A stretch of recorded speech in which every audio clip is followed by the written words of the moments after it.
Hi friends, welcome to my channel. For those of you that are new here, my name is Caitlin and I like to film eyeshadow palette ranking and review videos, as well as the occasional other beauty content sprinkled in.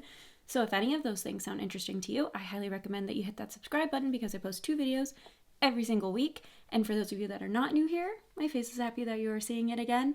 And I am ambivalent about today's video.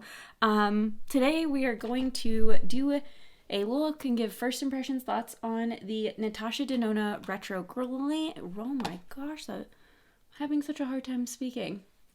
The Natasha Denona Retroglam palette. Here's the actual palette. Don't know why I held up the box. I haven't filmed in like over 2 weeks, so I think I'm just struggling.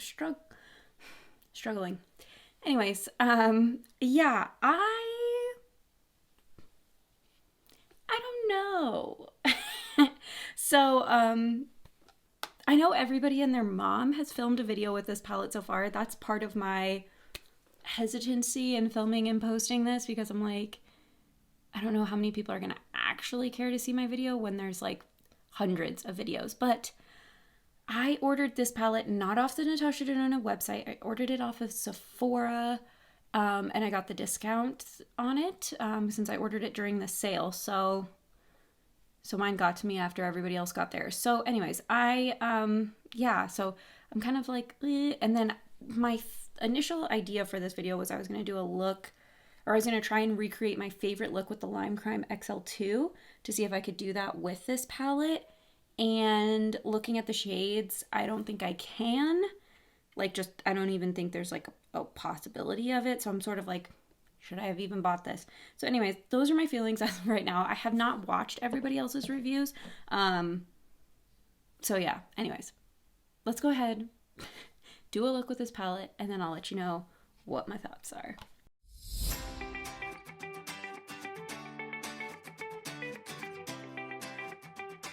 So I'm looking at what the different formulas we have on here. Natasha Denona always puts like the,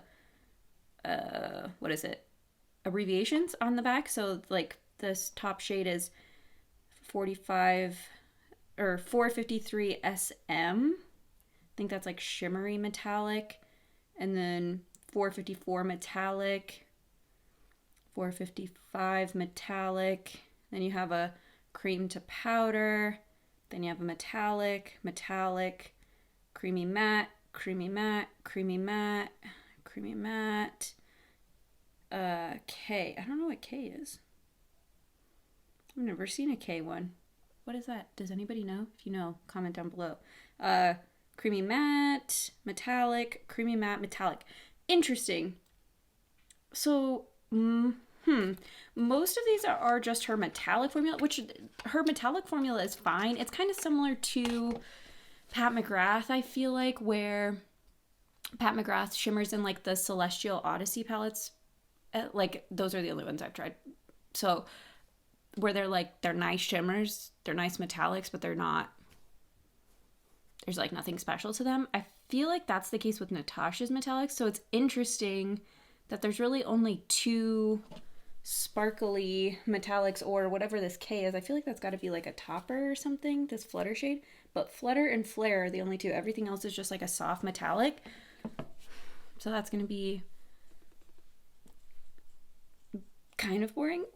Yeah, okay. So anyways, I think I'm going to do my best to recreate the look that I've done with my Lime Crime palette that I've liked, but I think I'm going to have to use some of these metallics as like, try and use them as mattes. Anyways, we'll just do it. Let's just do it. First things first, I'm going to start with the shade Lucy, which is this like really light taupe shade.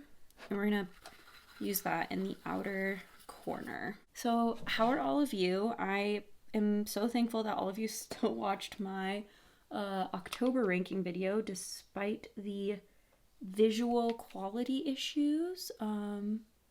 Really appreciate it. I feel like I haven't talked to all of you in so long, but I've been posting videos. It's just I haven't filmed any. So this has been weird. I've been slowly working my way through my Natasha Denona series, which is ironic because we're using this palette too. But the I did my Natasha Denona palette ranking, and I did it before this palette launched intentionally because I wanted to do like a battle of the palettes, not including this palette, because then I would have had an odd number and then I would have felt compelled to buy another one. So I was protecting myself. Oh, I didn't say what brush I was just using because it was just a random fluffy brush off of Amazon. This is a Morphe M433, and I'm gonna go in with the shade Fringe, which is this really light pastel green shade. It's super pastel, so it's like a, you know, it's pretty similar, I feel like, to that minty green in the is that the Zendo palette that has that, or the, which palette has that minty green in it? I feel like it's the Zendo. Yeah, that's nice. That built up pretty nice. I will say, as much as I don't like pastel eyeshadow, Natasha does have pretty pigmented pastels typically. Like, they just stay pastel. There's not really, because if you've seen my rankings, you know that I rank her pastel palette pretty low, but it's because I don't like pastel eyeshadow. But anyways, that's neither here nor there. I actually just realized I never took pictures of this palette before digging my brush into it, so whoops. Okay, so then we're gonna deepen up this outer part, and I'm gonna go in with the shade Belle, which is like a mid-tone pink. So this is a Carla Cosmetics K22 brush. I just got it. It's part of their like essential brush set. I got it when I got the Romance Quad. Now I will say this is a recreation of a look that I did recreating Make Me Up Mrs. look with the Lime Crime Venus XL2 palettes. So yeah, at this point that palette is like really old. I don't even know the last time I used it. It was a standby for me when I first got it, and then kind of got away from it, and then I got back into using it like 3 years ago, and then fell off again because I bought a lot of makeup. But at this point I'm like pretty confident that that palette's got to be expired or way beyond expiration. And this is just me going off of memory of what that look looked like. I don't know if I'm even getting close. Okay, I'm gonna try and deepen this up a little bit with Faye. No, I feel like Faye and Belle are, yeah, there's similar depths. So I'm just gonna go straight into the metallic shade Jazzy, which is this dark brown, but I'm gonna try and like just blend it into my outer corner so that it's more like a matte. You could just pull in a dark brown matte for this look. Like, if we're being honest, I'm sure we all have dark brown mattes. Like, well, if you have a collection like mine, you have dark brown mattes like 50 times over. If you have a normal collection, you probably have a dark brown matte like 5 times over. Okay, this is a Morphe M321 brush. I will say the nice thing about Natasha shimmers typically is that they look good on textured lids. At least in my opinion, on my textured lids they look good. I know not everybody likes the formula, so I feel like if there's a metallic to try and use as a matte, it's hers, because I think it's gonna work out okay, but TBD on that. So I'm going back in with Belle. I'm gonna blend over that a little bit. I mean, I feel like I got depth with that. Okay, I'm gonna take that same random Amazon brush and blend that out a little bit more. Is this as deep as it could be? No. I'm curious if any of you picked up this palette or if you grabbed the Sydney Grace bundle that was in Mel's memory. It was supporting Mel Thompson, who if you don't know, but I feel like most of you probably do, but she was a YouTuber that passed away. Was that last year or 2 years ago? I think it was last year. And anyways, it was supporting her family, and yeah, anyways, it was super nice. I thought it was really cool that Sydney Grace did that, but I'm curious if some of you picked that up because you like that formula better, or just thought it was nice that they did that, because that's totally true too. Okay. This made an absolute mess of my under eyes, but that's all right. That's why I did my eyes first. Okay, so then what I'm going to do is kind of like a pseudo cut crease. I'm not going to totally cut my crease, but I'm going to go in with the shade Palladian. And I'm going to take a flat brush. This is a Sombra Plana 24 brush from Milk Cosmetics. This is from their Amore y Mariposas brush collection that they did. So is Palladian an existing shade in Natasha's line, or has she just named another shade Palladian? Because I swear I've seen Palladian in another palette. But anyways, you know, this is I did spray this with Fix Plus, but this is a very shiny metallic. So I know I said that there was really only 2 special like sparkly metallics, but this is very shiny. I'm debating if I want to go with Marlin or if I want to go with Flare. I feel like I want to go in with Flare. So I'm going to take the other side of that same brush. And we're going to take Flare, which is the deeper pink metallic. I don't remember what my look looked like at this point, so we're just going off script now. Maybe I'm wrong, but I don't think the Lime Crime palette has this deep of a pink shimmer. I could grab it. I have it. But it will. Now, I've said this before about Natasha's palettes. What I really like about them is that whenever I wear them, I tend to get compliments on like, oh, what's on your eyelids? It's such a pretty like and I think they're just, it's like pretty for the mainstream. So if you're somebody who's into indie makeup, these are not going to outdo indie eyeshadows. Like, just, they're not going to be better than indie makeup, period. Indie makeup will always have more sparkly, more shifty, more shimmery, like, well, I shouldn't say every, but like the big indie makeup. You guys know what I'm trying to say. Anyways, so you're not going to get that, but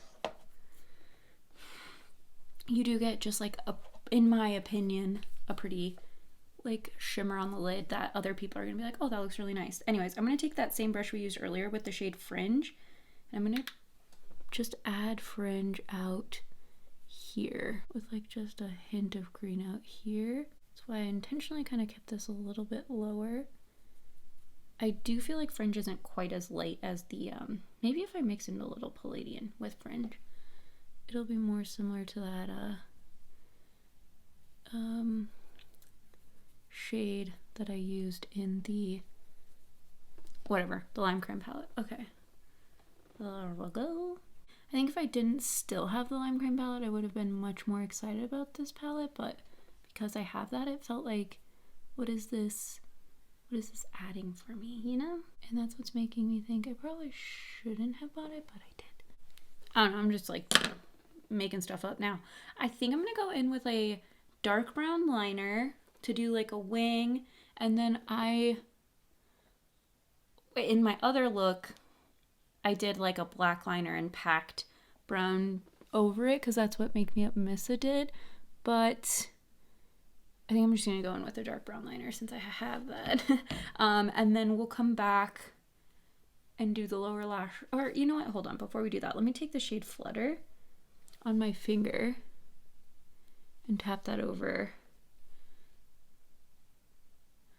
Maybe the K is for crystal, like, but with a K? I don't know. I don't really know what this is supposed to do. It does make this, this does amp things up a bit.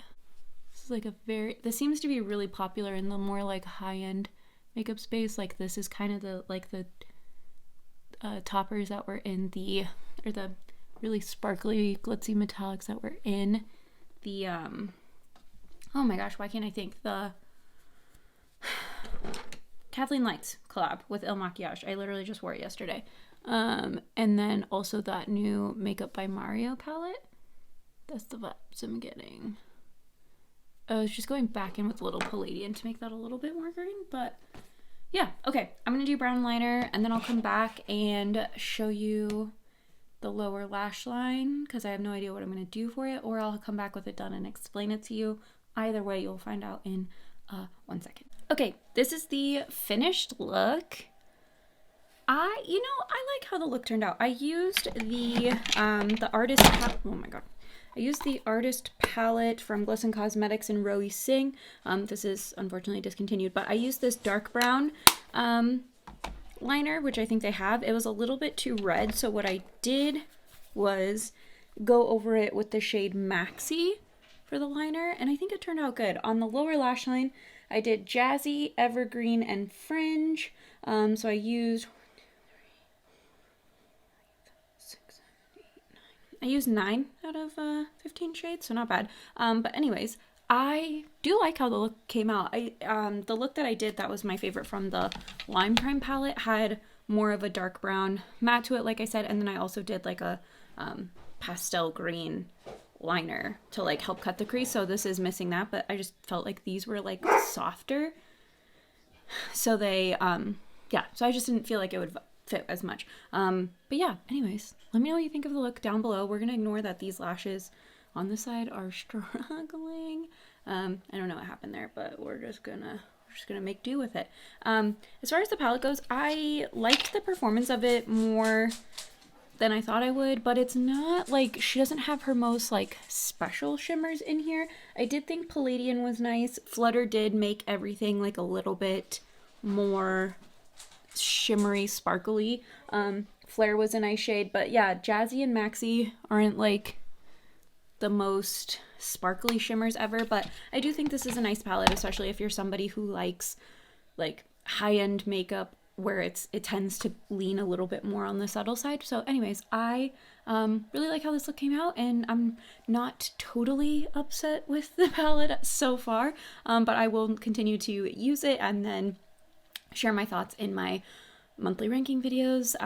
For those of you that don't know, I highly recommend subscribing because I post a ranking video every month where I rank every palette I use in that month. So basically you get ongoing thoughts of every palette that I have and how those thoughts either shift over time, or if you never see me use a palette again, you go, you obviously didn't like that much. So yeah, anyways, that's everything from me, and I will see you all next time.